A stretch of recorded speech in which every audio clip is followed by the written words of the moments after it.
suka naye epai na yo naye komibonza epai na yo papa naye kolukelongi na yo nzambe nanyokwami mingi papa yozali eyano ya mituna na ngai yozali eyano ya mituna na ngai papa naye epai na yo papa naye epai na yo tala Yesu mona ngai tala ngai mona ngai repere ngai na mokolo ya lelo naye epai na yo papa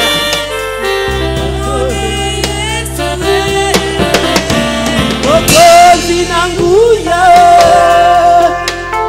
kolo Yesu kolo Yesu kolo Yesu mokonzi na nguya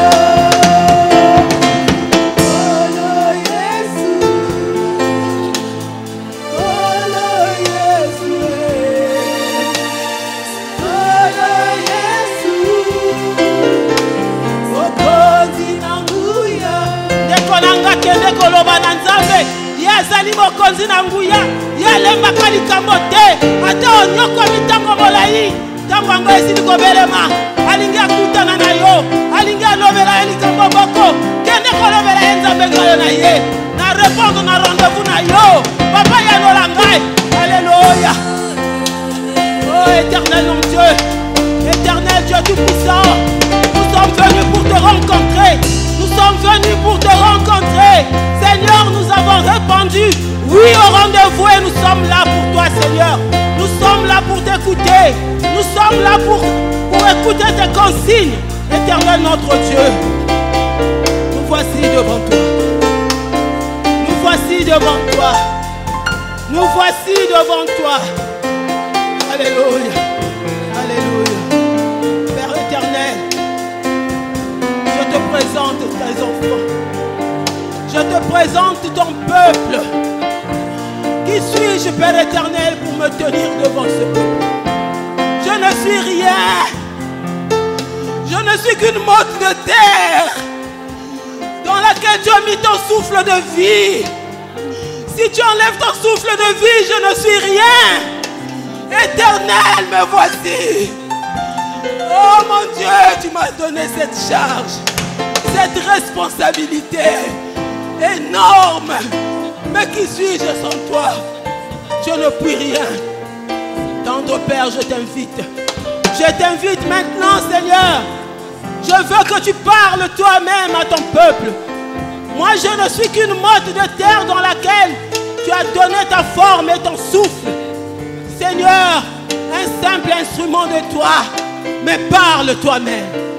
Parle toi-même à tes enfants. Nous voulons, Seigneur, palper ta gloire. Nous voulons, Seigneur, palper ta gloire. Pendant longtemps, Seigneur, nous étions privés de ta gloire. Mais nous savons que Christ est mort. Oh, par son sang, nous avons accès à la gloire de Dieu. Personne ne peut nous empêcher de vivre la gloire de Dieu. Parce que nous connaissons cette vérité. Nous connaissons la vérité. Père éternel, je sais que l'ennemi n'est pas content.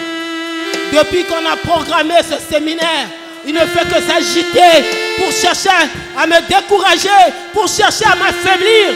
Seigneur, je me lève contre toutes les forteresses que le diable a érigées dans cette église. Toutes ces forteresses qui empêchent la gloire de Dieu, je viens les renverser. Je les abats au nom de Jésus et j'amène toutes les pensées captives à l'obéissance de Christ. Seigneur, que toutes les pensées te soient captives. Parce que tu veux parler à ton peuple. Parce que tu veux tendre ta main pour sauver ton peuple. Parce que tu veux consoler ton peuple. Parce que tu veux dire à ce peuple que tu es venu libérer les captifs. Tu veux dire à ce peuple que tu es la solution à tous les problèmes. Seigneur notre Dieu, nous voici, papa. Papa, nous voici. Ndekolanga esika yozali, là où tu es bien aimé, recommande ton cœur à Dieu. Ne sois pas dans la distraction. Recommande ton cœur à Dieu. Alléluia. Recommande ton cœur à Dieu. Dis-lui quelque chose. Seigneur, mon cœur est là. J'oublie tout ce qui est dehors. Mais je suis venu te donner mon cœur. Seigneur, je veux t'écouter. Je veux que tu remplisses mon cœur de joie. Au sortir de ce séminaire, je veux, Seigneur, vivre ta joie. Je veux que mes larmes sèchent. Je veux, Père éternel, que je tourne mon regard vers toi, qu'on dise, celui qui tourne son regard vers l'éternel, il est rayonnant de joie. Alléluia. Je dois être rayonnante de joie. Bien-aimé, j'ai été voir le pasteur pour lui montrer cet enseignement. Cet enseignement ne sort pas du néant. Malakisi oyo euti na esika ya pambala te nana témoignage moto moko alobaki na ngai yo bala te siko ozosala séminaire akobala pona nini. Mais je vous dis que je suis une femme veuve. Moi j'ai porté l'alliance. Comme font certaines femmes lorsqu'elles adorent l'Éternel, c'est la main où il y a l'alliance qu'elle agite. Moi aussi je l'ai fait. Je l'ai fait, j'ai agité ma main parce que ça rend... C'est de l'honneur. Lorsque vous êtes honoré, un homme vous a honoré, vous portez l'alliance, ça donne la fierté. Moi, je l'ai fait, mais je suis veuve. Alléluia. Et Dieu m'a demandé justement de porter le fardeau des jeunes filles, pas seulement des jeunes filles, des femmes. C'est là où je vais vous raconter mon témoignage. Peut-être vous êtes en train de vivre ce que moi j'ai vécu, ou vous êtes passé, mais il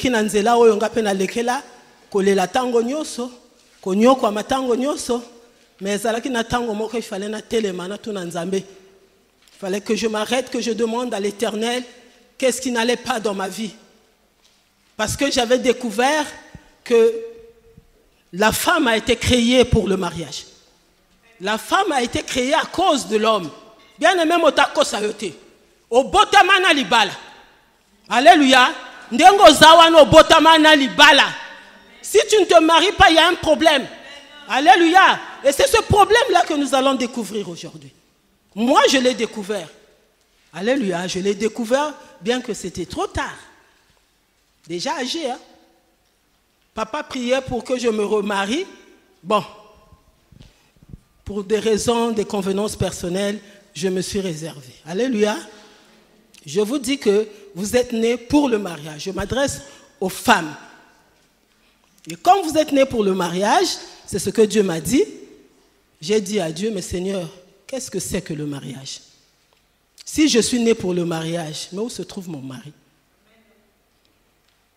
Pourquoi Parce que quand on se marie, non? Vous êtes devenu vieux. Mais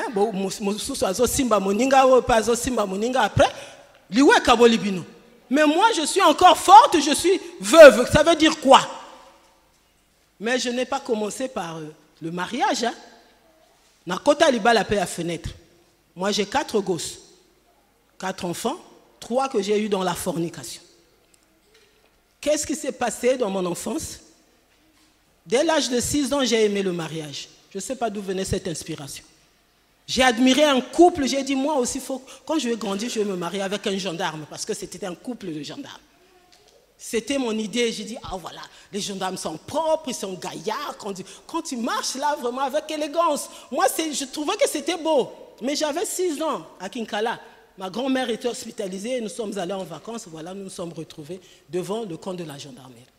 Et partant de cette histoire-là, je disais, le premier homme qui connaîtra ma nudité, c'est celui-là qui sera mon mari. Mais je le disais sans Jésus, bien-aimé. Mes parents, des païens.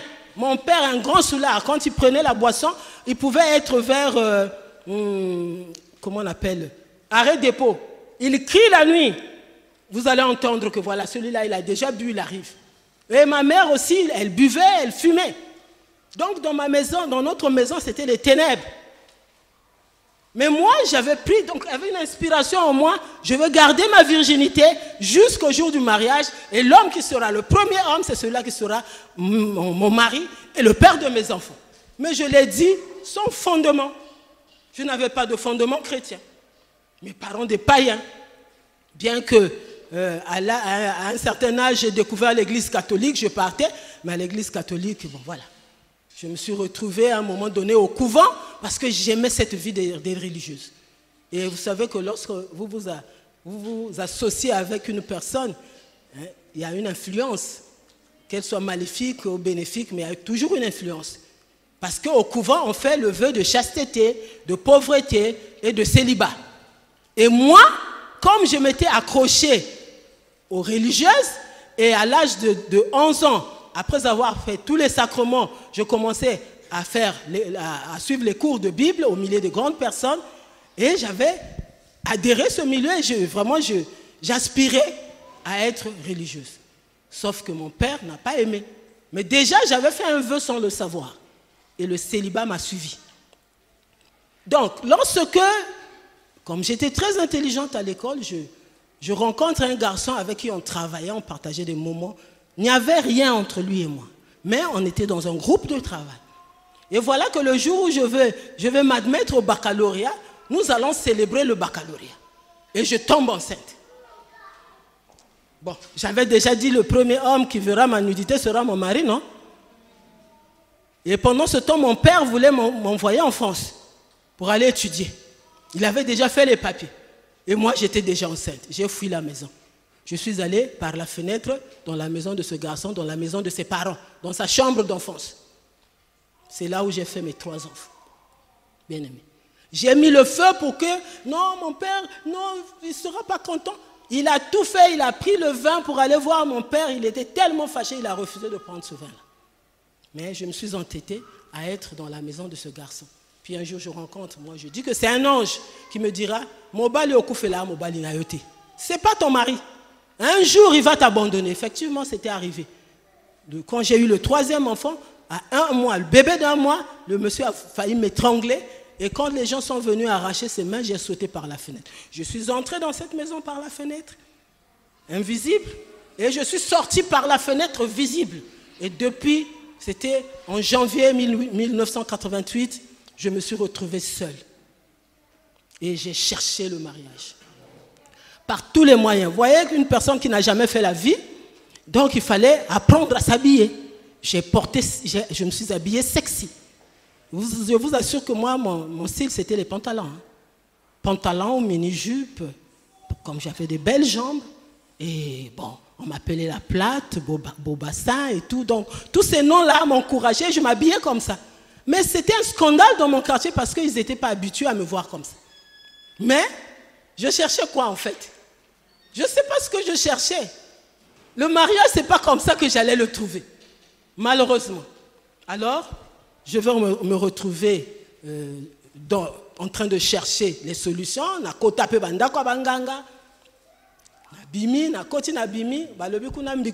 Tu arrives là, ce n'est plus un bikoudi, c'est un féticheur. Tout ça. Moi, à un moment donné, cette vie-là ne me plaisait plus. Mais le jour où je vais rencontrer Christ, je suis allé à l'institut biblique, j'avais fait successivement 2 instituts bibliques.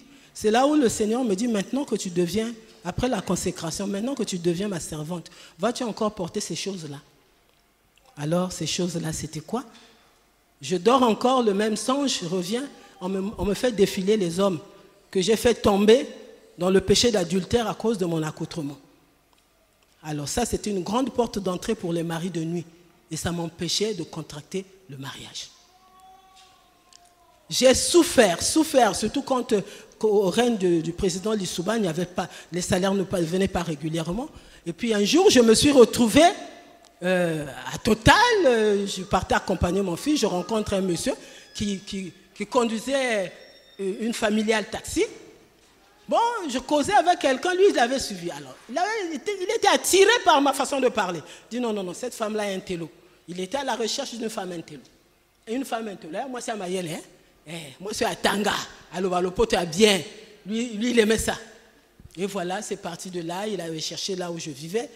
Et quand il me rend visite, c'est l'argent qui venait. Moi j'ai dit, oh, Angelou à Kitty.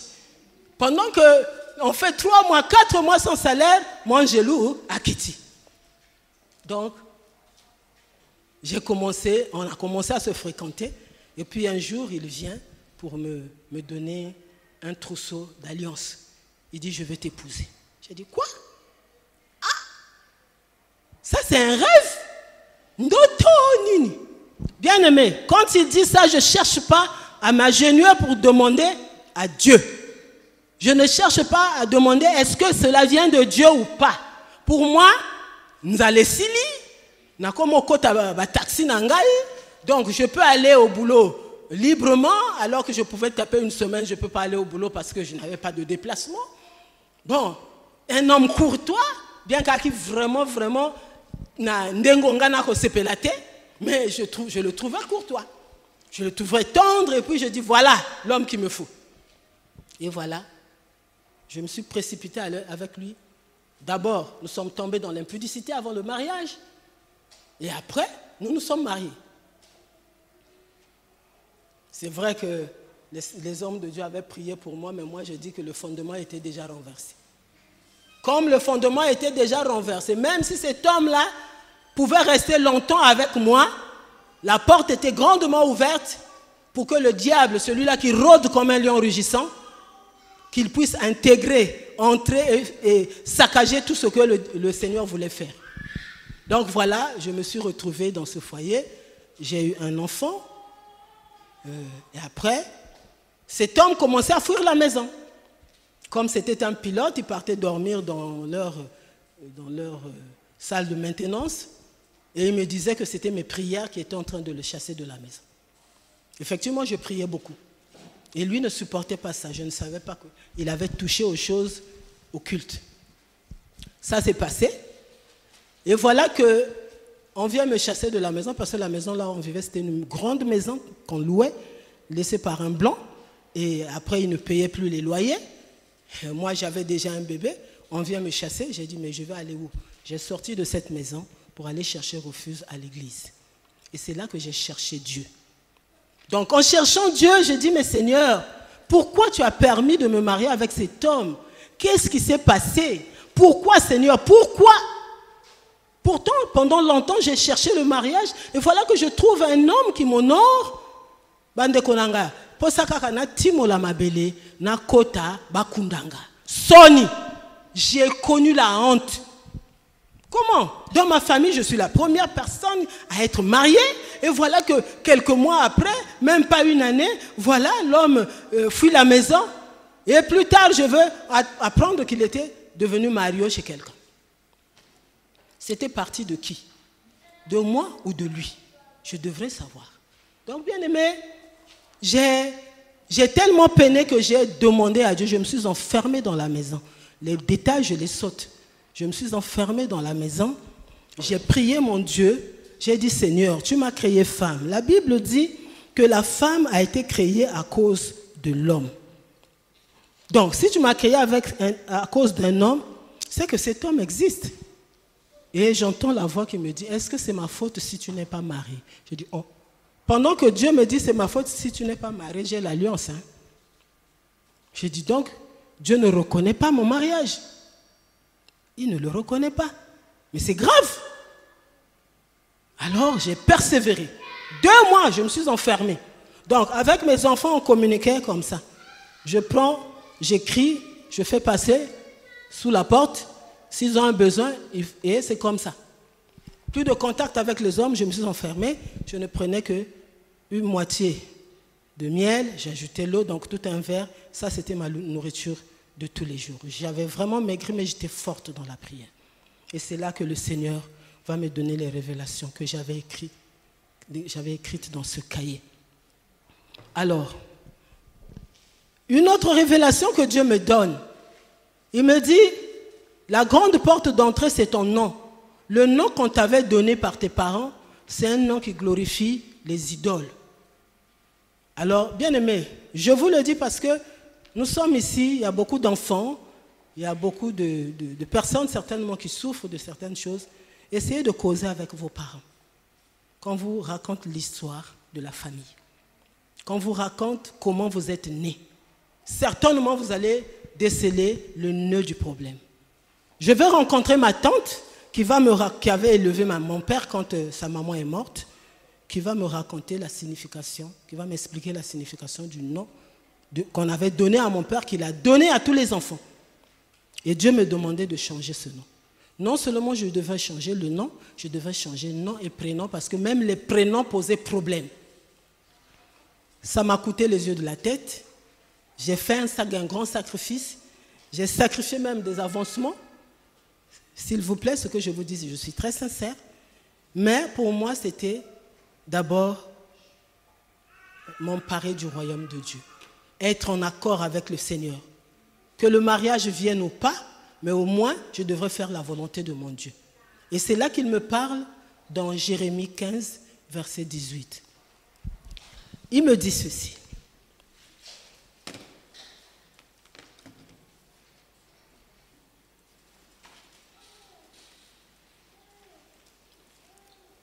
Lorsqu'il me parle dans Jérémie 15, verset 18, là, c'est pas mal.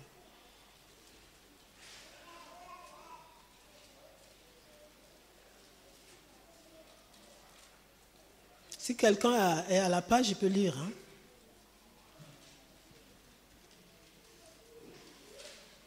Voilà.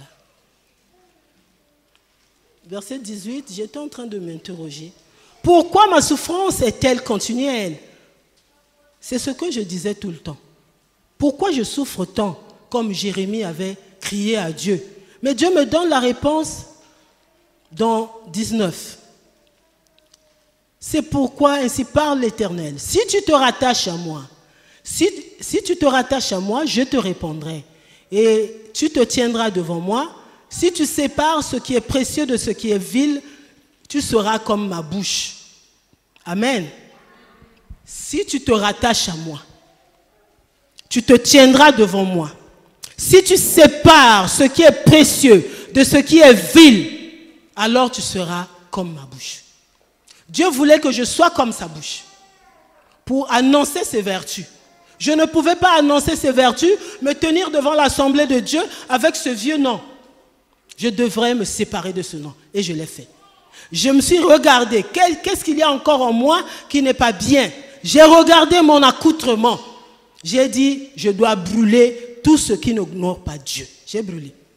Et puis en 2003, il y a un homme qui quitte la France qui vient me fiancer. Alors, il vient me fiancer avec tous les honneurs. Moi, je n'avais jamais porté de l'or. Hein. Mais il est venu avec du diamant. Il m'a fait porter la bague diamant, collier diamant, les bijoux diamant. Et bon, les fiançailles. Avec des pantalons. Les choses que j'avais brûlées. J'ai encore porté. Le jour où on a célébré les fiançailles, c'était vraiment une grande fête. Il y avait des pasteurs qui étaient là, j'étais les noms, les éminents pasteurs. Et quand je vais l'accompagner à Maya, il y avait une petite pluie. J'étais favorisé, on a dit, accompagne ton mari là-bas, jusqu'au pied de l'avion. Et quand il faisait ça, j'entendais une voix qui me disait, tu ne le verras plus. Je dis, quoi? Je ne vais plus le voir, pourquoi? J'arrive à la maison, le Seigneur me dit, tu es reparti vers les vomissures. J'ai dit, Seigneur, pardonne-moi. Et effectivement, c'était fini.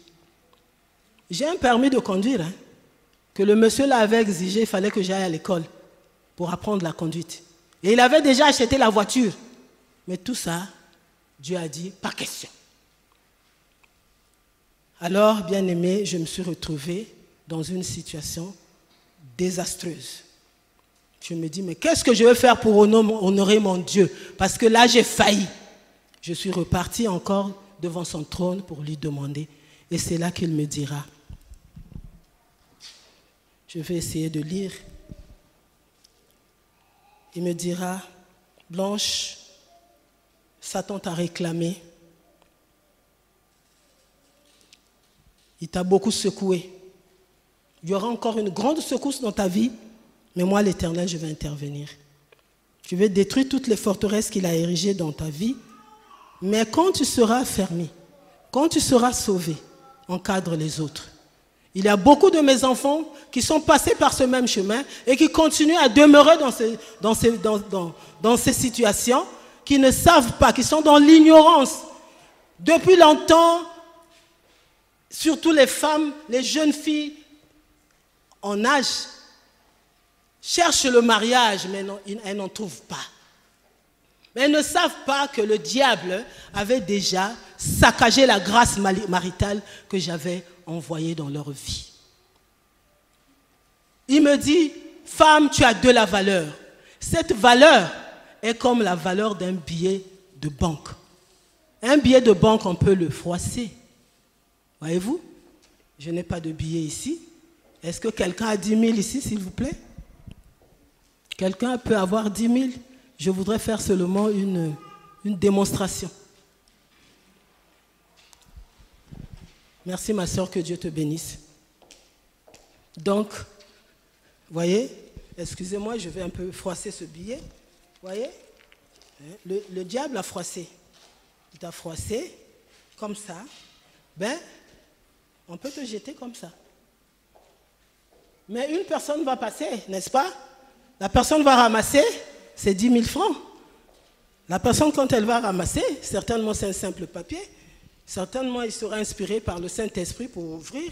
Il dit, ah, j'ai trouvé quelque chose que je cherchais. Cela veut dire que le billet n'a pas perdu sa valeur. Femme, tu as de la valeur. Quel que soit ce que le diable peut faire dans ta vie, tu ne pourras jamais perdre cette valeur-là. Et c'est cette valeur qui fait de toi une femme qu'un homme qui existe quelque part attend. Il attend de te trouver. Il attend de te trouver. Le problème se trouve à ton niveau. Il faut que tu sois trouvable. Il faut que tu sois mariable. Un billet de banque ne peut pas perdre sa valeur. À combien plus forte raison, toi que Dieu a créé à son image et à sa ressemblance. Et en plus, dans sa parole, il a dit, lorsqu'il a créé Adam, il a vu que l'homme était seul. Il a créé avec la terre d'autres animaux qu'il a menés vers Adam pour que Adam puisse nommer ses bêtes. Mais quand il a nommé, au finish, Dieu va se rendre compte que Adam n'avait pas son vis-à-vis. Il n'avait pas trouvé son aide. Certainement, il y a un Adam qui te cherche quelque part. Il est là en train de chercher où se trouve mon vis-à-vis, où se trouve la femme de ma vie. On te cherche. Mais tu n'es pas trouvable. Pourquoi? On te cherche et tu n'es pas trouvable. Moi, je n'étais pas trouvable. Ceux qui m'ont trouvé, c'était des envoyés du diable. Je vous dis la vérité. Tous ceux qui m'ont trouvé, c'était des envoyés du diable. Mais Dieu m'a fait grâce parce que je me suis abandonné à lui et il m'a restauré. Aujourd'hui, il me dit d'encadrer les autres, de transmettre ce message aux autres. Si vous avez des écailles, ces écailles doivent tomber. Si vous avez l'habitude de venir à l'église, parce que certaines personnes pensent qu'en venant à l'église, en voyant le pasteur qui doit prier tout le temps pour toi, les intercesseurs qui doivent prier tout le temps pour toi, c'est suffisant. Non. Tu dois faire un choix. Dieu m'a dit, je mets devant toi la vie et la mort, la bénédiction et la malédiction. Choisis la vie afin que tu vives toi et ta postérité. La vie, c'est Jésus. C'est lui qui est le réparateur des brèches. Même si tout a été détruit, la grâce maritale a été saccagée, même si dans ta famille il a été dit des choses, même si vous avez été sacrifiés depuis des générations, mais Jésus-Christ est la solution.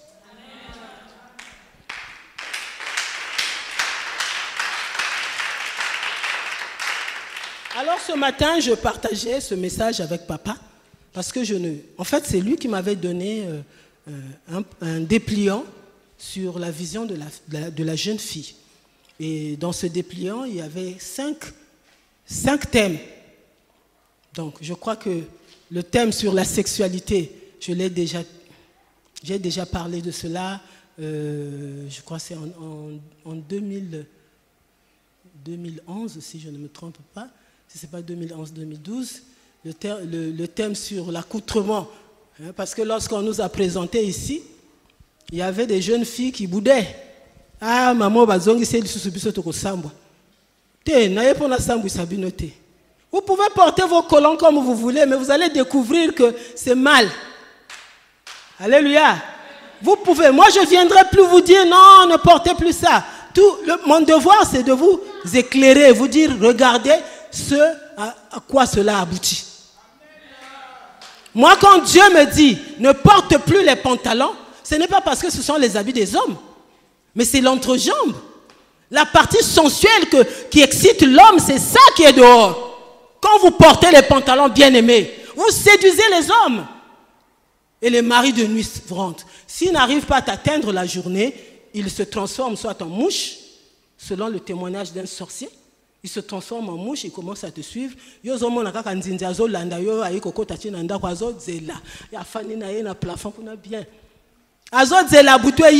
commences à voir le mari de nuit, mais c'est parce que tu as porté sexy. C'est toi-même qui l'as invité. C'est toi-même. C'est toi-même. Moi, je ne vais pas vous interdire de porter les pantalons, s'il vous plaît. Je ne le dirai plus. On m'a donné trop de noms ici.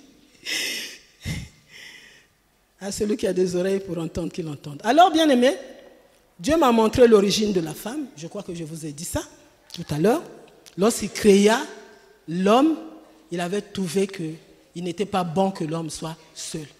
Malgré le fait que Dieu a fait défiler devant Adam les animaux, les bêtes sauvages, ainsi de suite, mais Adam n'était pas satisfait. Il a fallu donc que Dieu fasse dormir Adam pour soutirer sa côte et fabriquer la femme qui devrait être son vis-à-vis, son cadeau. Papa m'a dit ce matin, c'est un message qui ne doit pas être survolé. Il faut aller doucement, doucement. Parce que c'est un enseignement que les gens doivent, c'est-à-dire que les gens doivent s'imprégner. On va aller doucement, doucement. Le temps que ça peut prendre, jusqu'à quand on va organiser les prières de ce qu'on appelle de libération, de renoncement. Mais il faut d'abord connaître le problème avant de prendre ce problème et de le poser sur la table du Seigneur. Alors, malgré le fait que Dieu a créé pour l'homme son vis-à-vis, eh bien, quand est venue la tentation, pendant leur chute, Dieu les avait expulsés du jardin d'Éden. Là, l'Éternel avait dit dans Genèse 3, versets 22 à 24, je lis, l'Éternel Dieu dit, voici l'homme est devenu comme l'un de nous, pour la connaissance du bien et du mal. Empêchons-le d'avancer sa main et de prendre de l'arbre de vie, d'en manger et de vivre éternellement. Voyez, qu'est-ce que ça représente? Parce que l'homme a désobéi. Et Dieu dit, empêchons-le maintenant d'avancer sa main. Donc, ils étaient sortis du jardin d'Éden, le pays des délices, là où ils devaient être les bien mariés. Et Dieu aussi, il les chassa du jardin d'Éden pour qu'il cultivât la terre d'où il avait été pris. C'est ainsi qu'il chassa Adam, il le mit à l'orient du jardin d'Éden et les chérubins qui agitent une épée flamboyante pour garder ce jardin. Donc, il n'avait plus accès au jardin d'Éden. Alors, cette chute avait créé la séparation entre l'homme et Dieu. Pas seulement l'homme, ainsi que la femme. Et c'est pour cela que Jésus-Christ est venu justement pour nous réconcilier avec Dieu. Là où nous, on était rejetés, Jésus-Christ est venu. Ça, c'est un autre sous-thème. On attaque le deuxième sous-thème. Pourquoi le mariage? C'est cette question que je m'étais posée. Tu as dit que la femme a été créée pour le mariage. Mais pourquoi le mariage? Pourquoi? Pourquoi le mariage? Pourquoi? Là, nous allons voir la définition du mariage. Le mariage est une institution divine établie dès la création.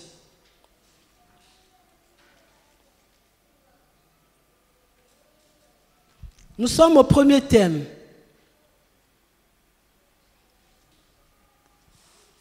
Ça ne marche pas?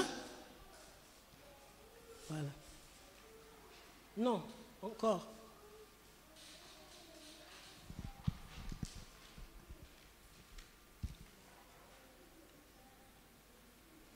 Ça, on a déjà passé. Montez encore. Montez s'il vous plaît. Voilà. Le mariage, c'est une institution divine établie dès la création. Par le mariage, Dieu empêche la société humaine d'être une confuse multitude d'individus dispersés. Il l'organise sur la base de la famille dont la cellule est le couple, unis selon sa volonté. Unis selon sa volonté. Donc, lorsque les gens se marient, lorsque les gens s'unissent, il faut que ce soit selon la volonté de Dieu, bien-aimé. Ce n'est pas des contrefaçons. Ce n'est pas parce que tu as vu un bel homme qui a des chocolats. Bon, je ne sais pas, c'est comme ça qu'on appelle ça. Qui a des chocolats, qui est lancé. Bon, tu te dis, ben voilà, l'homme de ma vie, c'est celui-là. Mais tu ne sais pas ce qui est caché derrière ces chocolats-là.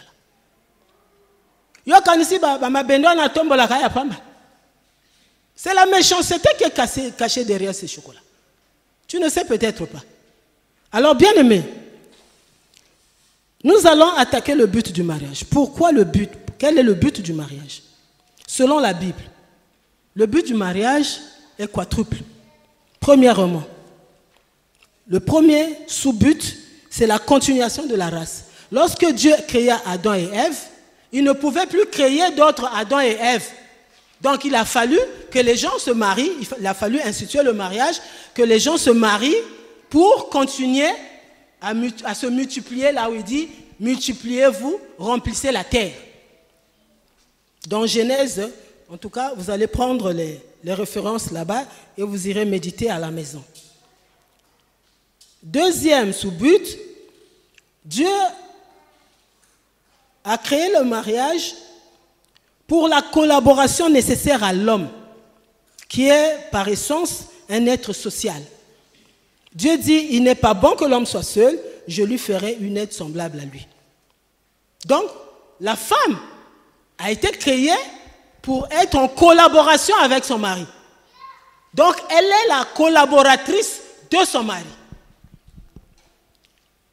Troisième but, l'unité, il s'agit de l'unité des conjoints. La femme est tirée de l'homme, de même que l'homme existe par la femme, tel qu'il est écrit dans 1 Corinthiens 11, verset 12. Donc, ayant quitté père et mère pour fonder un nouveau foyer, tous deux deviennent une seule chair.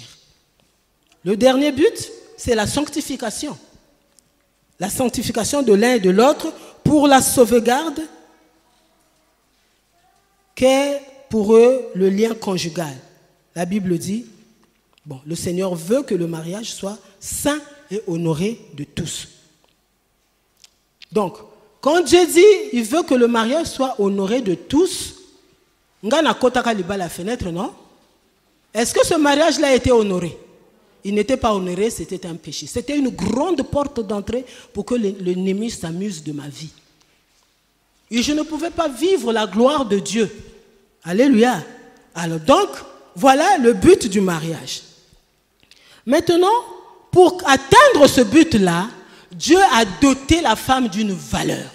C'est là où il a dit, femme, sais-tu que tu as de la valeur? La valeur dont Dieu t'a doté, c'est pour justement permettre à Dieu d'être glorifié au travers de l'aboutissement de ce but. La valeur de la femme. Voilà. Alors, afin d'atteindre ce but, Dieu a doté la femme d'une valeur qui dépasse celle des perles, bien aimés. Dans Proverbe 31, 10, c'est écrit. Donc la valeur que Dieu t'a donnée dépasse même la valeur des perles. Vous savez les perles? Aujourd'hui, les hommes riches sont à la recherche des perles pour s'enrichir davantage. Mais si Dieu dit que toi, tu as plus de valeur que les perles, c'est-à-dire que tu es précieuse. Devant Dieu et devant les hommes, tu dois être précieuse. Alors, pourquoi cette valeur? Qu'est-ce qui ne va pas là-bas? S'il vous plaît.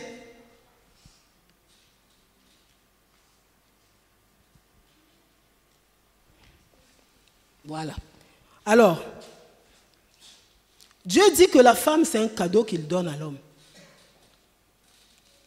Cette valeur dont Dieu a doté la femme fait d'elle une femme vertueuse.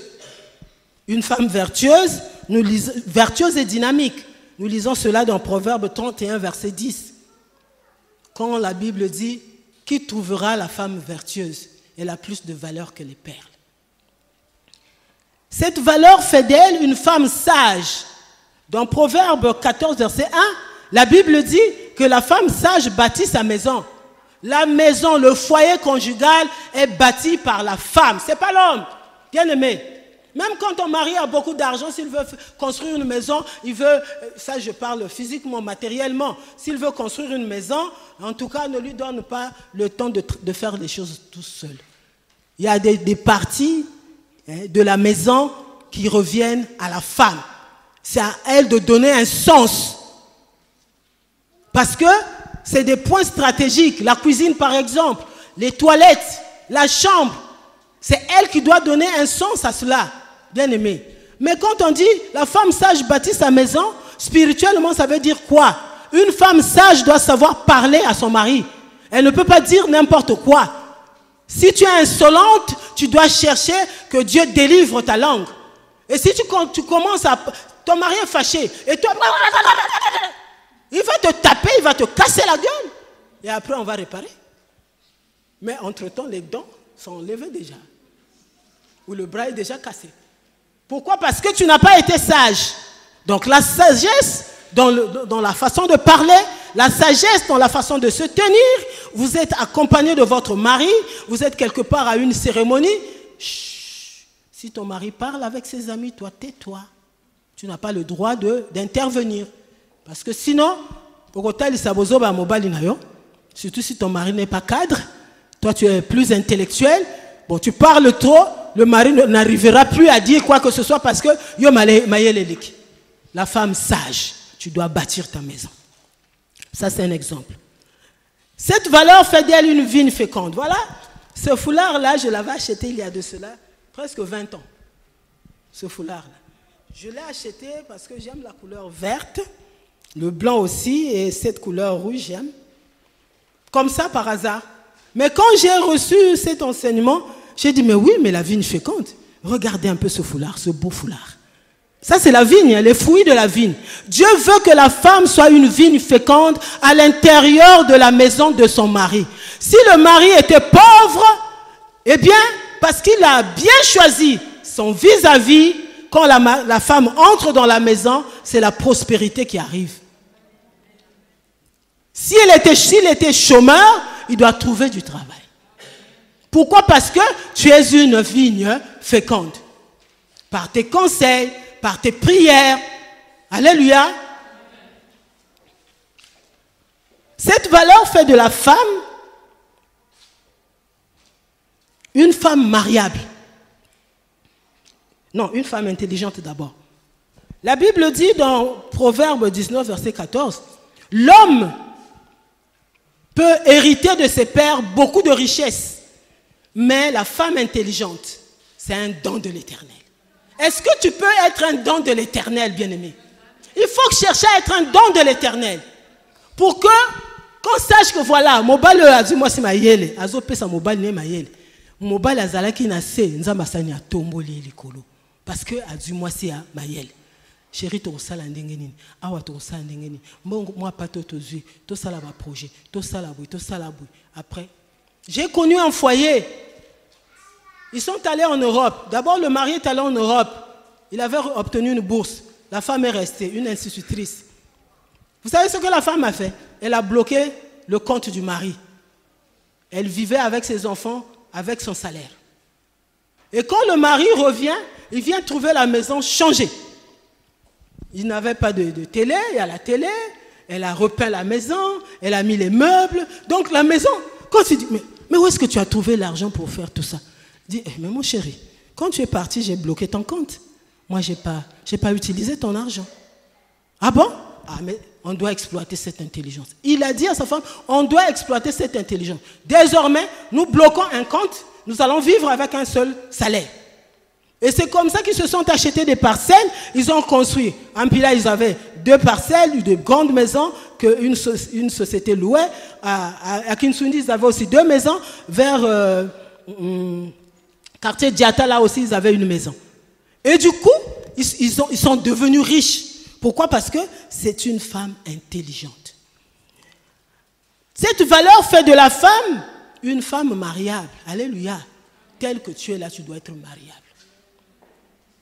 Parce que pour qu'un homme te trouve, il faut que tu sois mariable. Si tu n'es pas mariable, en tout cas, pourtant tu as de la valeur. Cela veut dire que la valeur là est quelque part piétinée, cachée. Tu ne mets pas en exergue ta valeur.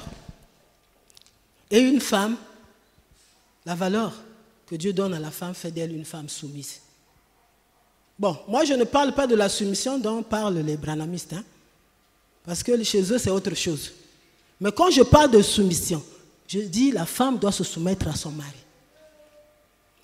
Il y a un problème. Ton mari a dit, nous allons faire ceci. Tu proposes. S'il refuse, plie-toi. Mais mets-toi en prière si tu penses que réellement son option n'est pas bonne. Mets-toi en prière. Apprends à jeûner et prier. Moi, je l'avais fait une fois. L'homme voulait aller faire sa vie à Kinshasa sans me dire. Quand je vais le découvrir, j'ai dit, mais je vais faire quoi? Ici, là, si je parle, on va me taper. Déjà, on a tout préparé. Si je parle, on va me taper. J'ai laissé le bébé, j'ai pris le train, je suis allé à Gomatete. Dans la forêt, je suis allé me cacher dans la forêt pour crier à Dieu. J'ai crié. Et quand je reviens le soir, je viens trouver la valisette abandonnée. Tout, comment on appelle ça, les laissés-passer abandonnés. J'ai dit, mais qu'est-ce qui s'est passé? Quelqu'un me dira, oh, mais entre Bango na Bango et groupe na Bango, balinga va kende ba voyager, balinga va lebi, ah, mais ndenge nini yo, tozo mona yo clarté. Mais biloko yo sala qui commande, e bungani ndenge ni. Donc il avait commandé quelque chose, biloko ane bungani. En fait, c'était pas perdu, mais on avait égaré ça. Et les amis ont dit, non, yo a un problème, tikala na yo. Alléluia. Il était resté. Il n'était plus parti. Donc, tu peux faire fléchir ton mari par la prière, sans pour autant qu'il le sache, bien sûr. Il ne faut pas faire comme certaines personnes. Je connais une dame, et la fin, c'était le divorce. Mobile a lali a bandit qu'on liait sexe à mobile. Pour qu'elle n'ait pas bassé mon sous-souté. Il ne savait pas que le mari entendait tout ça. Quand il s'est réveillé, il dit quoi? Tu es en train de me lier. Ça ne va pas. Ça, ce n'est pas la sagesse, ce n'est pas la soumission. Alors, quels sont les bienfaits de cette valeur? Les bienfaits de cette valeur, nous avons deux catégories. C'est cette valeur qui fait que son mari ait confiance en elle. Bien-aimé, si tu es marié, cherche à ce que ton mari ait confiance en toi. Et si tu n'es pas encore marié, en tout cas, prie le Seigneur qu'il te donne des dispositions pour que le jour de ton mariage, que ton mari ait confiance en toi. Ça veut dire quoi avoir confiance? Ça veut dire quoi? Ça veut dire se réfugier, se reposer, s'appuyer sur, s'attendre à. Donc, lorsque le mari a confiance en sa femme, quand il a des problèmes, je ne vais pas d'abord là-bas. Pour que cette confiance soit effective, Dieu a mis dans la femme des produits pour apporter l'ombre dans la vie du mari toutes les fois que son mari se réfugie dans les bras de sa femme. Vous savez, l'homme quitte le boulot, il est surchauffé. Hein, mes filles? Boko bala. Mais mon bala outi mo sala. Kuna ba tungi si mingi. Dès qu'il arrive, moi je t'avais demandé l'argent, non? Et tika ya fanda nan. Hein? Tika nani ya pema. Hein? Mais mon bal, il faut avoir confiance na yo. Parce que Dieu t'a doté justement de ces produits pour lui apporter l'ombre. Alors qu'il n'a moi, donc ma nerf est comme tendu et pas il n'a eu na maboko na eu ko se réfugier. Ou yambié, hein? Ou du sac. Moi, avec le père de ma fille là, dès qu'il venait au boulot, du boulot, quand il arrive déjà, il annonce. Il annonce que je suis arrivé. Si je ne veux pas l'accueillir, j'ai des problèmes. Donc tu arrives là au portail, tu prends son sac, tu rentres avec lui, commence à te poser quelques questions. Et les enfants, comment? Et on va jusque dans la chambre. Et après, je dois l'amener dans la douche. En tout cas, je savais tout faire. Sauf que, c'est le côté spirituel qui n'a pas permis que je puisse demeurer. Je vous dis que n'a vrai qui piale. Et les enfants de mon mari étaient jaloux. Ceux qui te lali na litoko na moi ils te font na biso libanda bana pe ba yi. Jalousie. Donc le mari doit trouver refuge auprès de sa femme. Il faut qu'il trouve des grailles de verts pâturage qui pourront lui faire reposer. Quand je dis grailles vers pâturage, je ne veux pas entrer dans les détails. Quand il est fatigué, il a faim, et puis il est vraiment élégué, mais tu deviens une berceuse. Vous savez pourquoi on les appelle les enfants? Ton mari doit être ton bébé. Et les hommes sont jaloux lorsqu'un bébé naît dans la maison. Hein. Ça, je vous le dis. Lorsqu'un bébé naît dans la maison et que tu t'occupes plus de ce bébé-là, il devient jaloux. Il devient jaloux. Je vous dis la vérité. Pourquoi? Parce que lui, c'est le gros bébé. Hein? Il est dans tes bras comme le bébé. Il veut entendre des douces paroles, des tendres paroles. Et Dieu t'a donné tous ces produits-là. Il t'a doté de cette valeur. La sagesse, la tendresse, la douceur, ainsi que le soutien spirituel. Ah là, c'est un problème. C'est un problème. C'est un problème pour la femme. Le soutien spirituel dont le mari a besoin au moment du déséquilibre moral, financier et spirituel. C'est vrai, tu peux cajoler, mais des difficultés se présentent. Tu dois porter ces difficultés. S'il faut gêner, il faut gêner. Soutiens ton mari. Vous pensez que les hommes ne pleurent pas, ils pleurent. Mais moi, je ne supporte pas les pleurs des hommes. Parce que quand un homme pleure, c'est que c'est grave. Mais souvent, ils vont pleurer dans les toilettes. Ils ne pleurent pas devant les femmes. Mais toi, en tant que femme, étant donné que Dieu t'a doté justement de ces produits qui peuvent l'aider, que ce soit sur le plan spirituel et la douceur, la tendresse, tu es capable. Tu es capable justement de mettre ton mari en confiance. Il t'a doté des aptitudes qui peuvent te rendre prompte à répondre à toutes les questions qui se posent dans la vie de ton mari. Donc,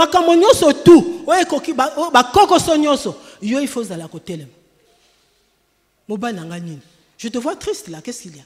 Y a-t-il un problème? Non, s'il vous plaît. Non. Quand tu dis ça, aux autres de Libanda. Parce que s'il ne trouve pas refuge auprès de toi, il trouve une petite dans la rue, et surtout si c'est une petite qui a de bonnes manières, c'est fini. C'est fini. Alors, étant créée à cause de l'homme, elle est appelée à s'impliquer dans tous les domaines de la vie de son mari en tant qu'aide semblable. Parce que tu es son vis-à-vis et tu le seras, donc il faut prendre cela en compte. Alors, la deuxième catégorie de bienfaits, c'est que cette valeur fait de la femme qu'elle soit comme une vigne féconde, comme je l'ai dit, une vigne féconde dans la maison de son mari pour apporter la prospérité dans tous les domaines. Si ton mari n'était pas considéré aux portes de la ville, il doit être considéré aux portes de la ville à cause de toi. Combien de femmes lavent les habits, les vêtements de leur mari? Combien de femmes contrôlent que l'habit qu'il a porté sont mauvais, le col est déjà noir, il ne peut plus le porter? Combien de femmes lavent correctement les sous-vêtements de leur mari? Moi, j'ai toujours dit, je ne sais pas, ça coûte quoi? Parce que quand il ramasse les mycoses, c'est chez toi que ça va venir. Les hommes ne savent pas laver leurs sous-vêtements. Ils ne le savent pas. D'abord, c'est pressé, pressé. Mais toi, tu auras le temps de tremper dans de l'eau chaude, javelisée. Tu mets le détergent pendant 30 minutes. Et ça tue les microbes. Tu laves, tu restes, tu mets au soleil. Maintenant, si tu ne le fais pas, bon, mal lavé, ça développe les mycoses. Et puis, quand vous allez vous accoupler, c'est toi qui vas ramasser des microbes. Voyez-vous? Donc, en tant que femme bien-aimée, tu dois apprendre justement à être fertile partout. Que le mari sache que j'ai trouvé une femme. Maintenant, nous allons passer à un autre point. Qui peut trouver cette femme? Qui peut trouver cette femme? Qui a le mérite de trouver une femme qui a de la valeur et que cette valeur qui se manifeste telle que nous venons de le détailler? Qui mérite cette femme? Qui? Est-ce que tous les hommes le méritent? Est-ce que tous les hommes le méritent? Voilà ce que Dieu dit dans Proverbe 18, verset 22. Celui qui trouve une femme, non, parole de vie. Celui qui trouve sa femme, trouve le bonheur. C'est le Seigneur qui lui fait ce cadeau. L'homme, quand il a trouvé la femme, il a trouvé le bonheur. Et c'est un cadeau de Dieu. Je regrette que les hommes malmènent les femmes. Mais c'est un cadeau. Un cadeau d'anniversaire de la création. Certainement, parce qu'il t'a créé et tous les jours, Dieu ne fête que l'anniversaire de ta création et il te dote d'une femme comme cadeau. Qui peut trouver ce cadeau? La réponse se trouve dans le psaume 128. La réponse se trouve dans le psaume 128. S'il vous plaît. Quand vous ne voulez pas lire, moi-même je lis. Ça me gagnera le temps.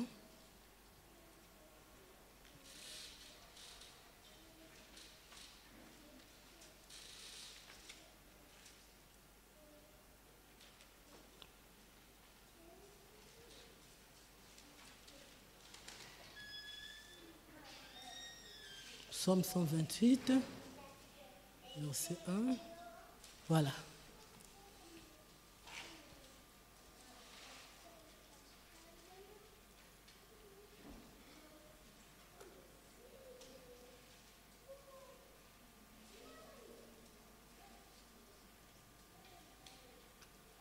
Heureux tout homme qui craint l'Éternel, qui marche dans ses voies. Tu jouis alors du travail de tes mains, tu es heureux, tu prospères. Vous voyez la vigne féconde. Ta femme est comme une vigne féconde dans l'intérieur de ta maison. Donc c'est cet homme-là qui craint l'Éternel, bien-aimé. Tu es une fille de Dieu, tu n'as pas le droit de contracter, je ne sais pas, les fiançailles avec un païen. Comment vous expliquez ça? Regardez. Toi, tu es en train de suivre une route. Il y a un pied qui est sur le vélo et l'autre pied dans la voiture. Est-ce que c'est possible? Voilà. Donc, tu es une fille de Dieu, telle que tu viens à la CERF, telle que tu écoutes les enseignements, on te forme, on est en train de te préparer pour être mariable. Et l'étoile qui brille, c'est quelqu'un de... Ils sont toujours là pour convoiter. Ils vont toujours suivre. Mais c'est à toi de discerner. Parce que tu ne peux pas aujourd'hui, avec la valeur que Dieu t'a donnée, avec tout ce qu'il a fait dans ta vie, et les produits pour qu'un jour ton mari ait confiance en toi, que tu puisses tomber dans les mains d'un païen, d'un inconverti. S'il vous plaît. Il y a aussi des inconvertis à l'église. Hein? Voilà pourquoi quand quelqu'un te cherche mariage, entre en prière, demande à Dieu. Parce que sinon, tu risques de le regretter. Ce sont des loups qui portent des peaux d'agneau. Parfois, ils viennent seulement pour le mariage. Ils viennent seulement parce que mandatés par le diable de venir distraire le peuple de Dieu et d'entraver la gloire de Dieu. Parce que Dieu tire sa gloire dans le mariage. Donc, c'est celui qui respecte le Seigneur et qui vit comme il le demande. C'est celui qui s'est emparé du royaume des cieux, qui craint l'Éternel et qui marche dans ses voies.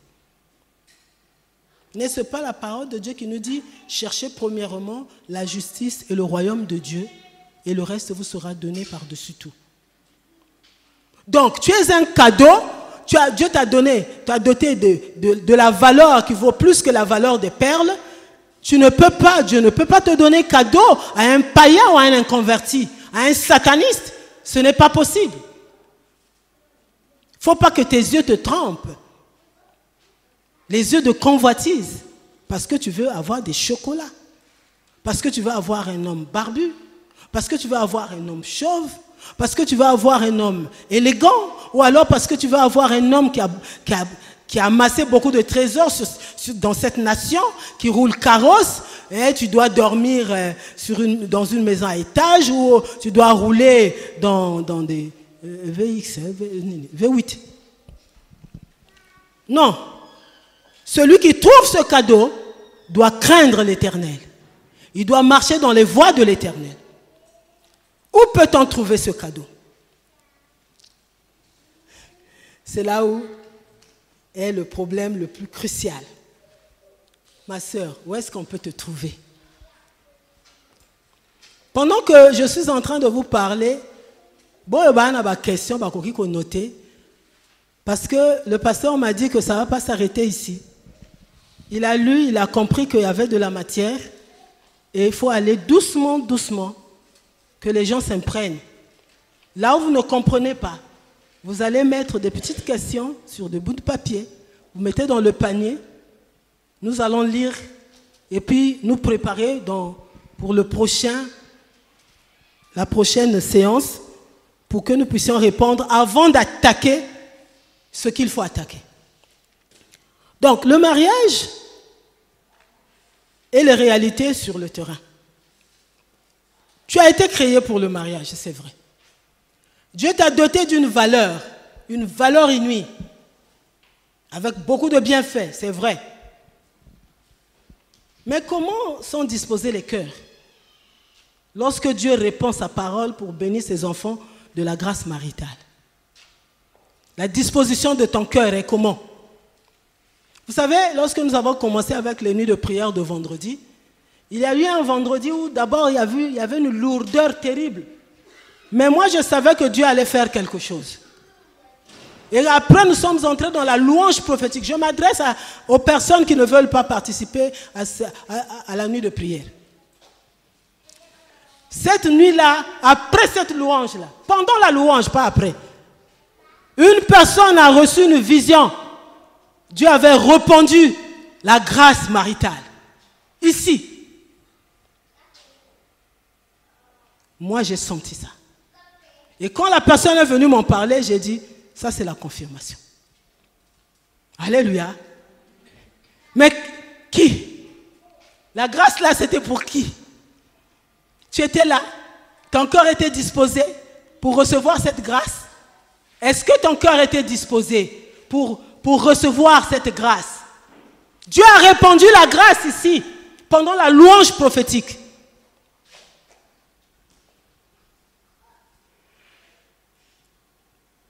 Voilà, nous allons nous référer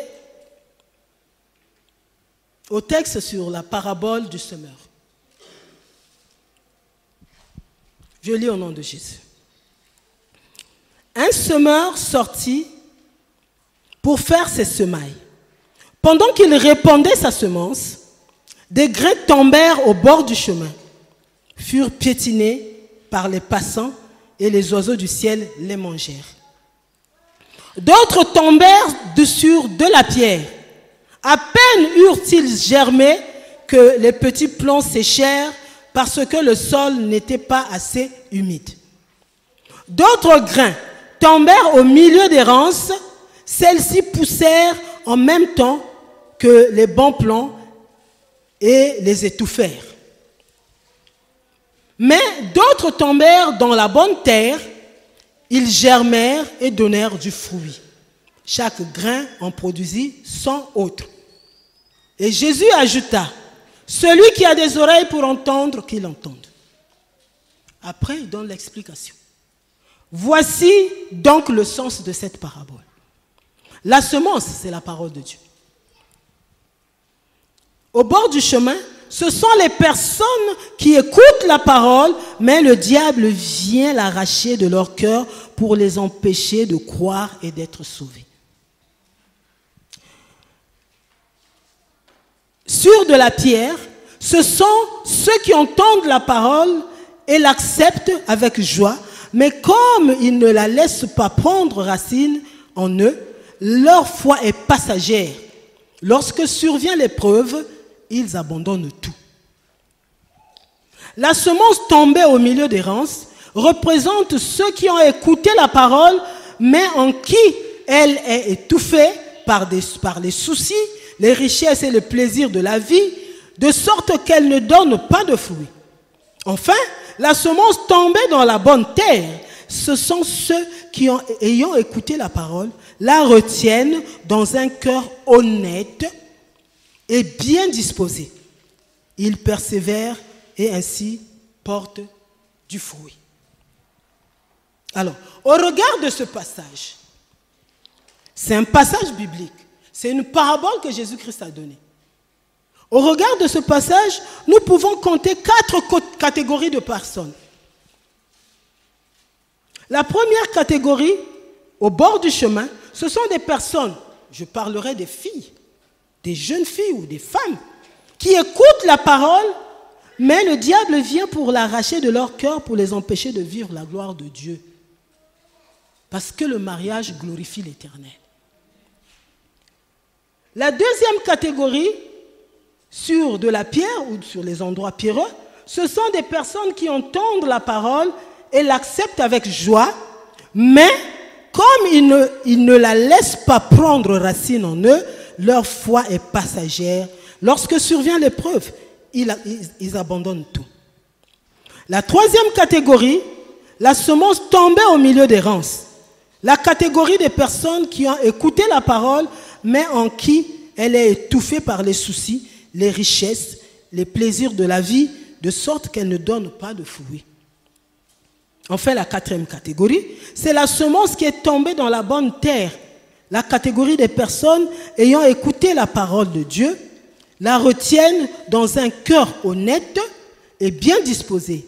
Alors ils persévèrent et ainsi ils portent des fruits. Dans notre contexte du mariage, la semence peut être semblable à la parole de Dieu que Dieu envoie pour bénir ses enfants de la grâce maritale. Comme je dis, le vendredi, après avoir écouté la parole de Dieu, nous avons loué, nous avons dansé. Vraiment, il y avait des manifestations. J'avais vu la manifestation de la présence de Dieu. Et Dieu avait répandu la grâce maritale. Je vous dis la vérité. Il a répandu la grâce maritale.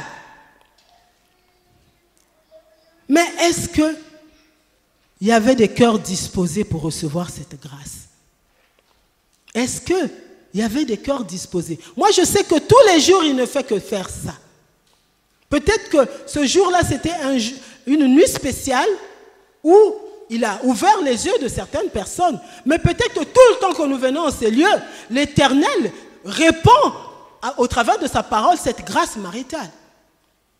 Nous sommes en train de chercher. Beaucoup viennent avec la distraction. Surtout les protocoles, s'il vous plaît. Moi, j'ai été aussi protocole. Quand arrive l'heure de la parole de Dieu, on vous dit, asseyez-vous, écoutez la parole de Dieu.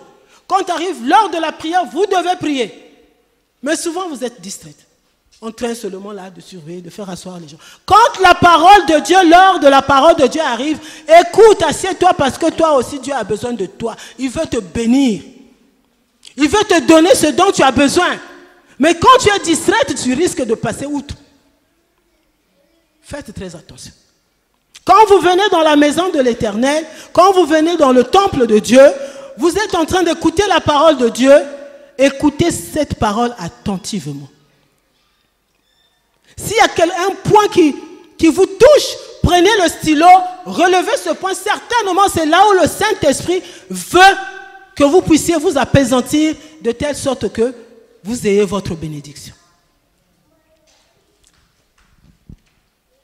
Mais pourquoi Dieu envoie cette parole? C'est justement pour nous rendre mariables. Mais dans quel environnement nous sommes? Notre cœur est où?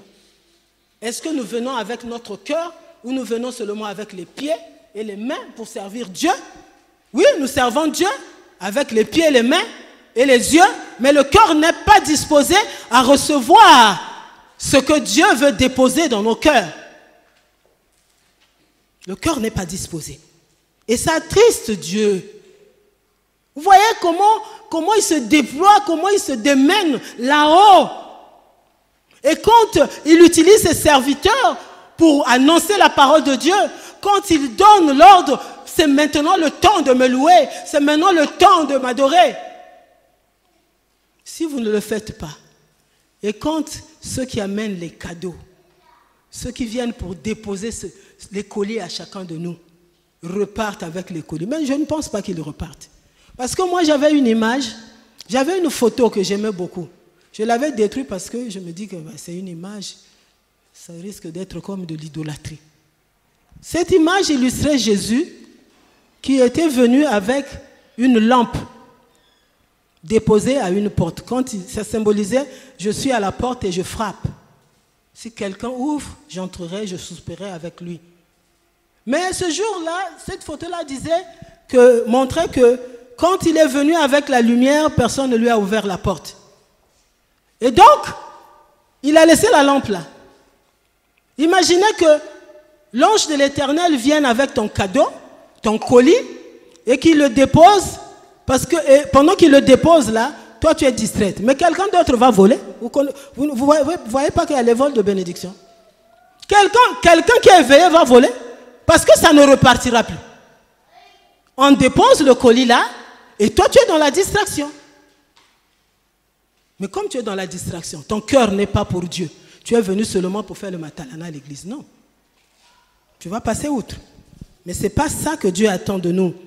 Dieu veut que son nom soit glorifié dans nos vies. Donc, au bord du chemin, ce type d'environnement concerne justement ces femmes que le diable a rendues captives le long du chemin. Souvent, cet environnement voudrait simplement montrer notre façon de vivre. Notre façon de vivre. Parce que, plus loin,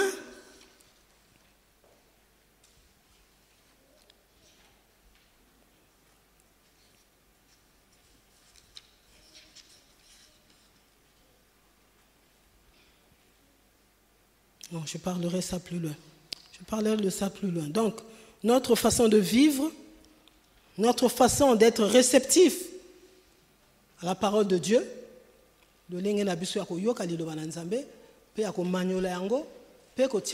pratique. Mais tant que vous êtes dans l'église, vous êtes likolo, olingi komi pesa ko pesa motema na nzambe te, lilobozo yoka ezokota ezobima boye. Ah, c'est comme ça. Ou bien certains de moi qui na programme moko okomi pressé olinga okende ndako. Mais ceux qui nzambe atinda ki bénédiction na yo na tango wana. Oko échapper bénédiction parce que le diable rôde comme un lion rugissant, cherchera qui se laissera dévorer. Moi, je priais pour ma famille, pour ce problème de mariage. On s'était retrouvés au nombre de 4 avec des frères de l'église en retraite. On priait. Et puis, une prophétie est sortie, une vision plutôt. Ce frère-là avait vu ma grand-mère.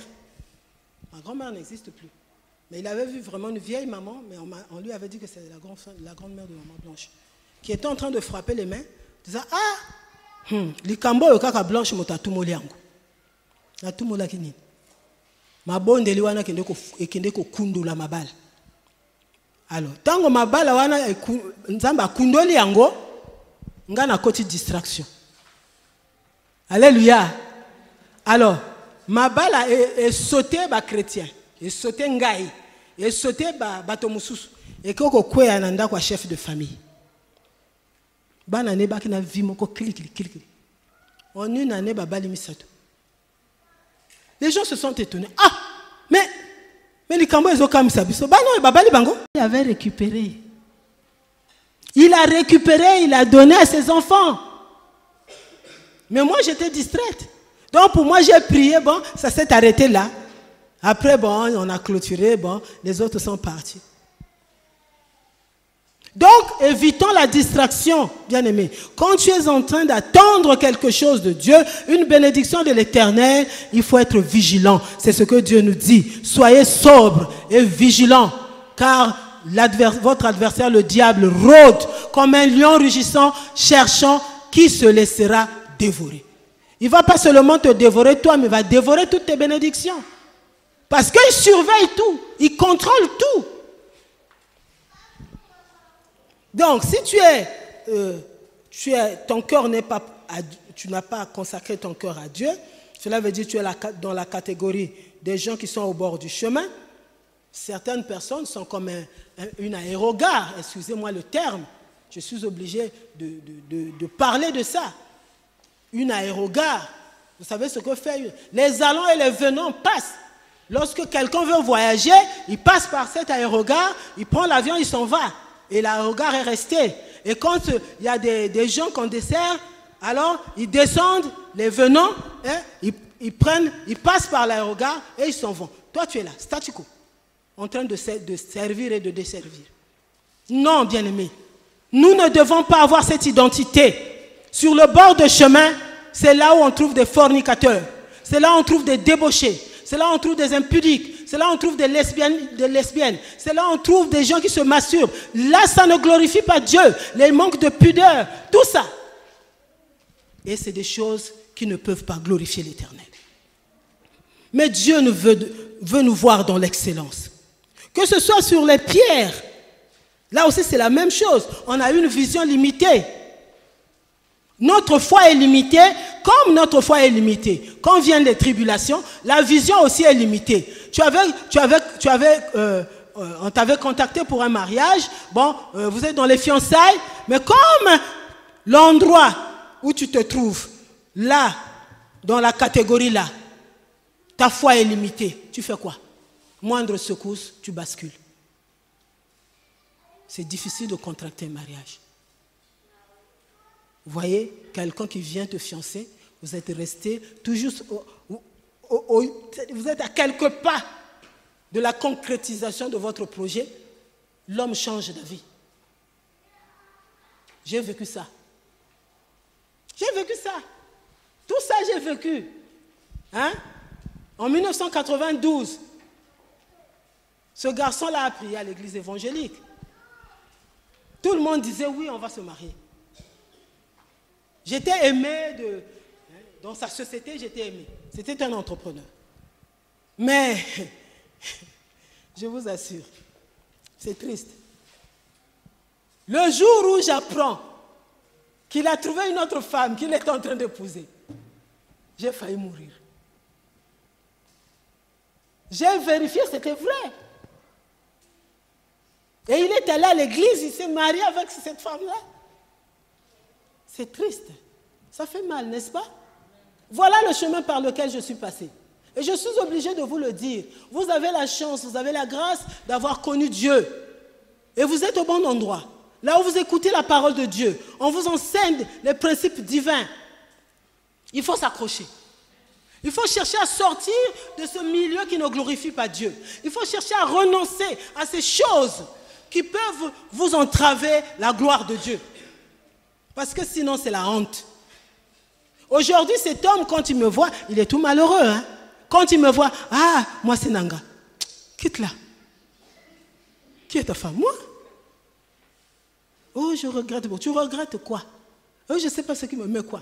Oh, si on pouvait me percer, Dieu pouvait me permettre d'être polygame. Mais moi, là, avec la jalousie là que j'ai, moi, je suis très possessive.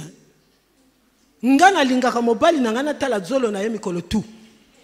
Fona simbaka zolo wana na benda kangobo. Na yemi sibino ngira piala. Na yemi les femmes mariées qui sont ici, comment elles font leur mariage? Oui, oui, ngai faut zolo wana na fili ya bo poupi na tiki. Hein? Bon, maintenant si toi tu dors ailleurs, je vais faire comment? C'est compliqué? Voilà pourquoi j'ai renoncé à ça aussi. Ça ne m'apportait rien. Donc au milieu des épines, voilà, ces épines-là nous empêchent aussi de vivre la gloire de Dieu. Donc, moi, kaka. Non!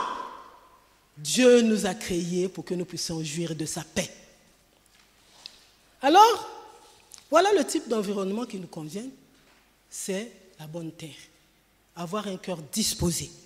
Quand tu as un cœur disposé, à ce moment-là, Dieu est content. C'est là qu'il dit dans Ésaïe 62, s'il vous plaît. La parole de Dieu elle est très très merveilleuse. Ésaïe 62, il dit ceci.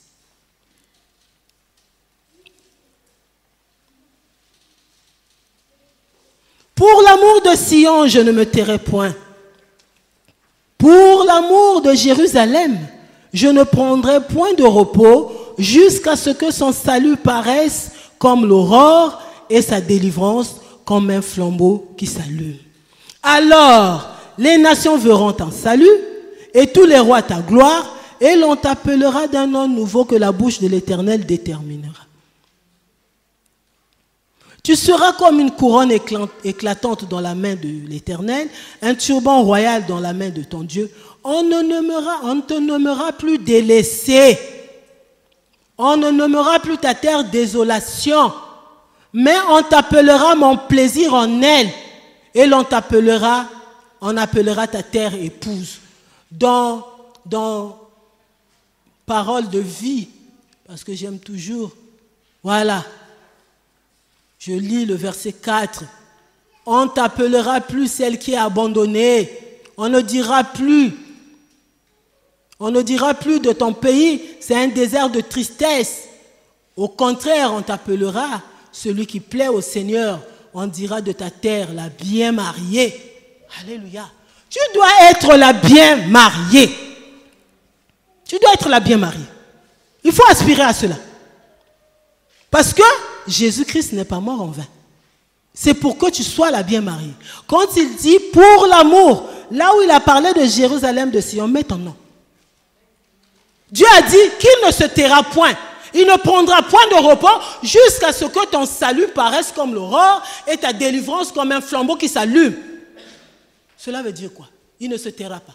Il va dépêcher l'armée céleste, allez vous battre là-bas, libérez-moi cet enfant-là. Regardez. Et c'est ce qu'il a fait pour Jésus. Va délivrer mon peuple. C'était pour que toi, tu ne sois plus la délaissée.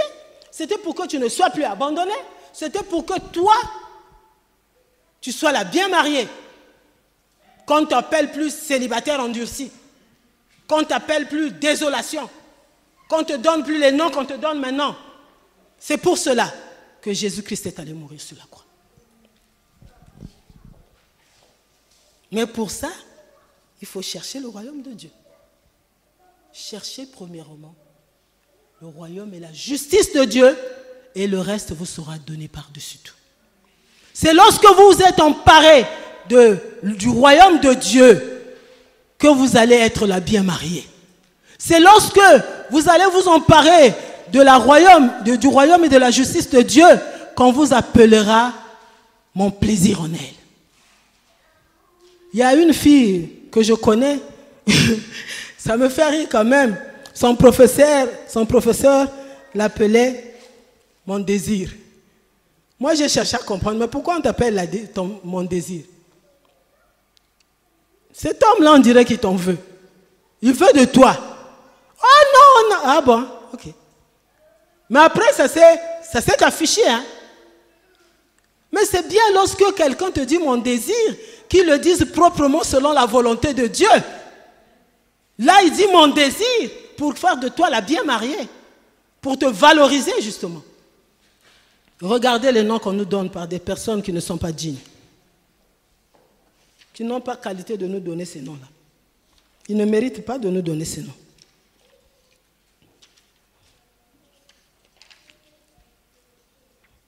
Donc nous devons chercher premièrement le royaume et la justice de Dieu, et tout ce que nous cherchons, tout ce que nous attendons nous sera donné par-dessus tout. Et Dieu, dans son amour, il a encore dit, car je connais moi l'Éternel, ça se trouve dans le Jérémie 29, versets 11 à 14, car je connais les projets que j'ai formés sur vous, dit l'Éternel. Projet de paix et non de malheur. Le célibat, c'est un malheur. Le célibat prolongé, c'est un malheur. Alléluia. Entre 18 30 ans. Si la jeune fille ne s'est pas mariée, il y a un problème. Il y a un problème.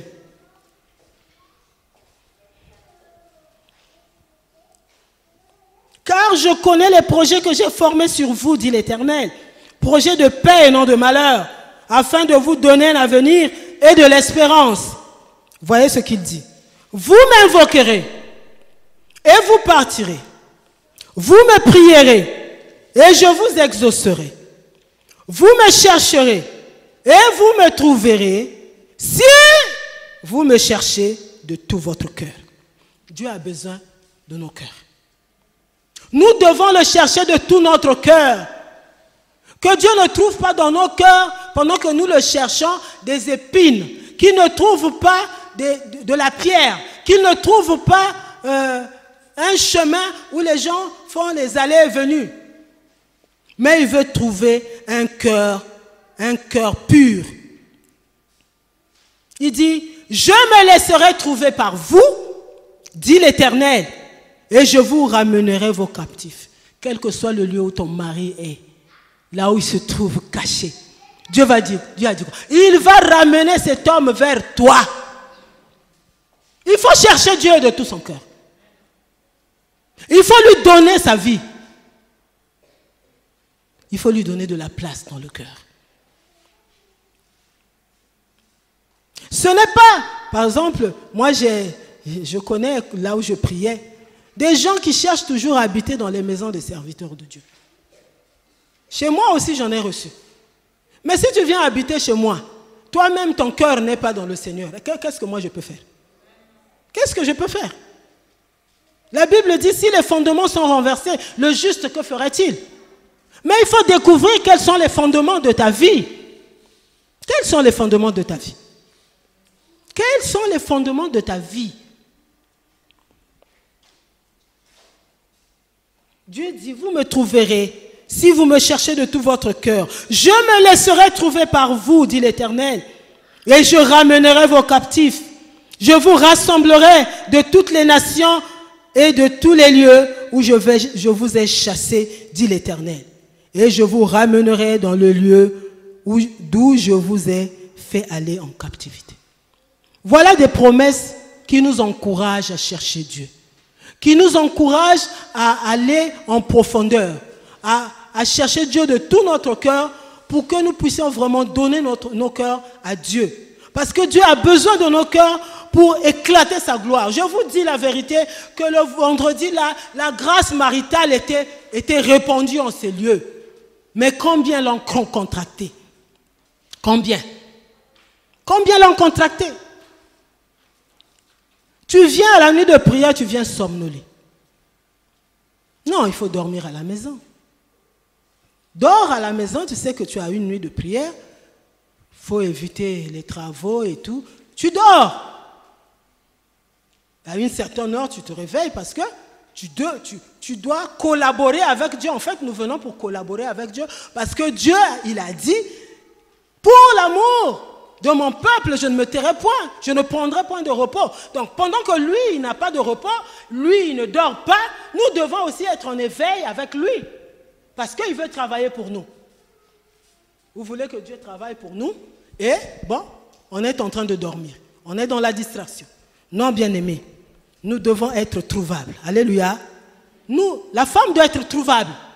Parce que la Bible dit, qui trouvera la femme vertueuse? Il faut qu'on te trouve. Pour qu'on t'épouse, il faut qu'on te trouve. Ah non. Moi, je suis contre cette affaire où j'apprends que des femmes font des textos aux garçons, aux frères. Non.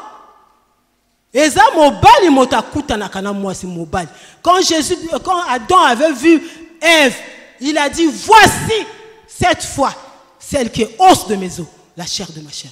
Ce n'était pas Ève qui avait parlé. Aujourd'hui, avec vos réseaux là, c'est compliqué. Hein? C'est des messages. Hein? C'est pas bon. Ça discrédite. C'est comme si tu es en train de vendre ta valeur, ton droit d'aînesse. Et l'homme ne peut même pas te valoriser comme ça. Non, laisse-toi trouver. Que l'homme te trouve. Que l'homme te trouve. Même si on vient te donner une prophétie, bien aimé, attention. Avant que Dieu n'ait révélé quelque chose, il doit d'abord te parler. Donc ce que la personne t'amènera, c'est pour confirmer. Parce que le témoignage de Dieu est vrai. Mais si Dieu ne t'a rien révélé, et que quelqu'un vient ici, oh, Dieu m'a montré, tu t'es marié avec un tel. Rejette ça. C'est un esprit de contrôle. Il a des radars. Cette personne-là a des radars. Elle veut sonder. Elle veut connaître ta vie pour transmettre dans le monde des ténèbres. Faites très attention. Quand les esprits surveillants, les esprits contrôleurs, ceux qui contrôlent, vous croyez que c'est des esprits qui errent comme ça là? Ils utilisent les hommes. Donc quelqu'un vient te donner une prophétie, il faut que cette prophétie te soit révélée d'abord. Parce que Dieu ne peut pas révéler une prophétie à quelqu'un d'autre sans avoir parlé à son serviteur. Alléluia. Et toutefois, il faut discerner. Parce que parfois, c'est la divination. Les esprits de devins sont devenus très nombreux. Même dans les églises. Il faut faire très attention. Donc, tu dois être trouvable. Qu'est-ce que la Bible nous dit? Dans Louis II. La grâce est trompeuse. Proverbe 31, verset 30. La grâce est trompeuse et la beauté est vaine. La femme qui craint l'Éternel est celle qui sera louée. Dans Parole de vie, c'est écrit comme ceci. Le charme est trompeur, la beauté ne dure pas. La femme qui respecte le Seigneur, elle seule est digne de louange. Alléluia. Là, je voudrais un peu marteler. Vous qui avez l'habitude, moi j'ai fait le maquillage. Hein.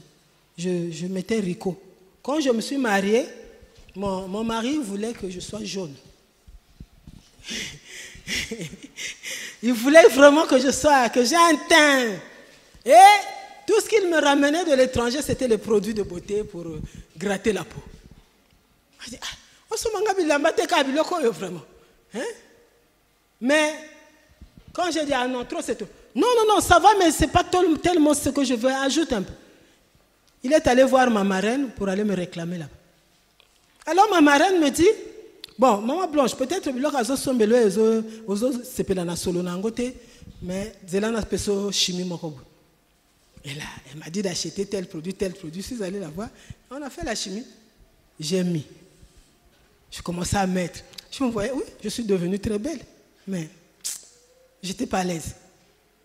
Un jour, on a eu un petit problème avec mon mari. Tôt le matin, je suis allé voir la marraine pour lui en parler parce que je n'arrivais pas à supporter ce problème. Dès que j'arrive, je vois la marraine. Je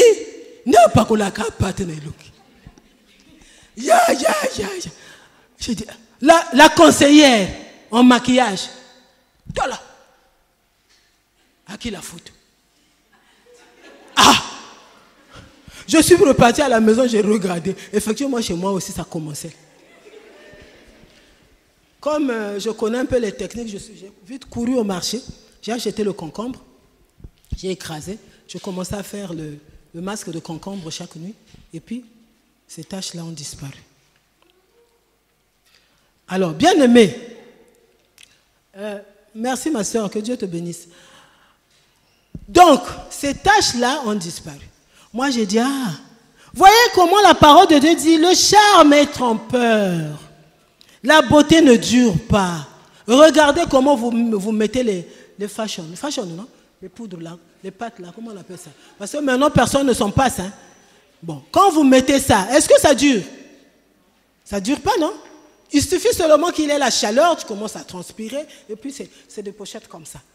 Cette beauté-là ne dure pas. Ça ne dure pas, c'est ce que la Bible dit aussi. La femme qui respecte le Seigneur, c'est celle-là qui est belle. C'est celle-là qui est trouvable. C'est celle-là qui mérite les louanges. Hein? Quand tu es naturel comme ça, vous savez que ça me révolte l'histoire des mèches. Ah, moi j'avais mes cheveux. Je regrette, hein?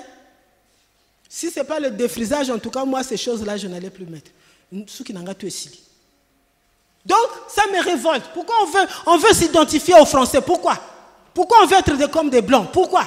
Mais je suis une Africaine, je dois être fière d'être africaine. Je dois être fière d'être africaine. La beauté ne dure pas, bien-aimé. Mais ce qui est important devant Dieu, la femme qui sera louée, la femme qui sera trouvée, c'est celle-là qui respecte le Seigneur. La beauté spirituelle. La beauté spirituelle. J'avais suivi un jour papa en train de parler, il dit, il y a un frère qui avait dit ici, il ne trouve pas une femme dans l'église. Ah, papa lui dit, mais mes filles là, tu ne les vois pas. Tu ne vois pas mes filles là? Je dis, papa, je ne trouve pas. Avec l'appel que j'ai là, je ne trouve pas parce que les filles d'ici n'aiment pas la prière. Ils n'aiment pas, ils n'ont pas la crainte de Dieu. Papa a dit, oui, le frère là a raison. Nous devons apprendre à craindre Dieu. Nous devons apprendre à marcher comme Dieu le veut. Nous devons apprendre à respecter le Seigneur. Donc, cette femme-là est trouvable. Pourquoi? Parce que Dieu l'investit de son pouvoir, de sa puissance spirituelle. Comme il avait dit dans Joël 2, qu'il répandra de son esprit sur toute chair. Donc nous devons demeurer en communion avec Dieu parce que c'est ça qui nous convient pour la gloire de Dieu. Maintenant, quel est le sort de la femme qui ne craint pas Dieu? Là, nous abordons un autre thème. Pas le thème, mais plutôt un autre point. Quel est le sort de la femme qui ne craint pas Dieu? Jean 15, 6 dit, « Si quelqu'un ne demeure pas en moi, il est jeté dehors comme le sarment et il sèche. Puis on ramasse les sarments, on les jette au feu et ils brûlent. » Tu veux être comme le sarment qu'on jette au feu? Nous devons demeurer dans le Seigneur. Nous devons être accrochés, attachés à Dieu. Parce que toute femme qui ne craint pas Dieu est jetée dehors. Elle est jetée dehors. Elle ne mérite pas cette gloire. Elle ne mérite pas d'être honorée parce qu'elle ne craint pas Dieu. Comment veux-tu de la gloire de celui qui crée la gloire, mais tu ne veux pas t'attacher à lui? Parce que justement, lorsque la personne est jetée dehors, elle devient la proie du diable. Vous voyez le schéma.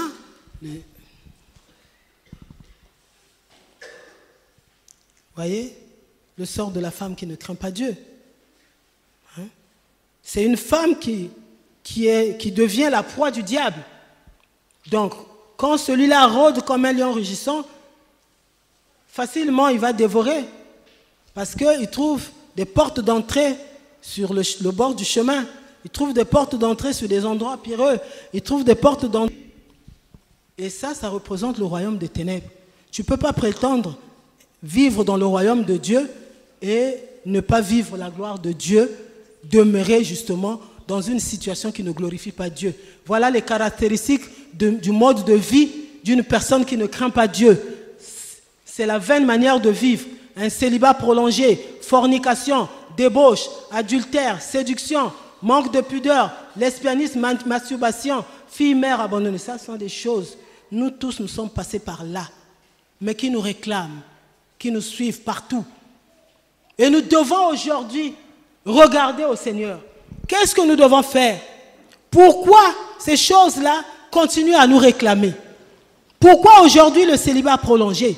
Pourquoi aujourd'hui, bon, le mari peut avoir de l'argent, il roule carrosse, mais il est incapable d'aller doter sa femme. Il est incapable d'honorer sa femme. Ce n'est pas l'argent qui manque. Il y a un problème spirituel qui est là, qu'il faut traiter. Donc, bien-aimés, je voudrais anticiper pour parler du célibat, puisque c'est là où se trouve notre problème. Moi, en tout cas, le Seigneur m'a dit qu'il a répandu la grâce maritale dans cette église. Donc, vous n'avez pas de raison de demeurer dans le célibat. Je ne vous pousse pas à aller chercher les hommes, mais je vous demande de chercher Dieu de tout votre cœur. Parce que la grâce est déjà répandue. La grâce est déjà répandue. Et Jésus-Christ, dans sa parole, il a donné les raisons qui font que les gens ne se marient pas. Donc nous disons que si le mariage est dans l'ordre de la création, qu'en est-il de ceux qui demeurent seuls? Jésus a donné la réponse à cette question à ses disciples. La réponse se trouve dans Matthieu 19, verset 12.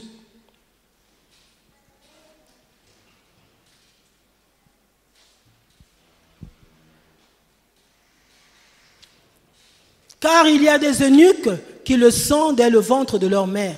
Il y en a qui le sont devenus par les hommes. Et il y en a qui se sont rendus tels eux-mêmes à cause du royaume des cieux, que celui qui peut comprendre, comprenne. Bon, ça c'est lui second, ça. Ça c'est lui second. Mais lorsque vous allez dans Paroles vivantes, vraiment c'est bien explicite pour un français léger. Voilà. En effet, certaines personnes ne peuvent pas se marier parce qu'elles sont de naissance impropre au mariage. D'autres le sont devenus par l'intervention des hommes. D'autres, enfin, renoncent à se marier pour mieux servir les intérêts du royaume des cieux, comme Paul. Paul avait choisi de vivre le célibat parce qu'il voulait servir Dieu tel qu'il était seul. Mais nous, ce qui nous intéresse, ce n'est pas le célibat à cause des défauts, l'infirmité, soit sexuelle ou l'infirmité physique.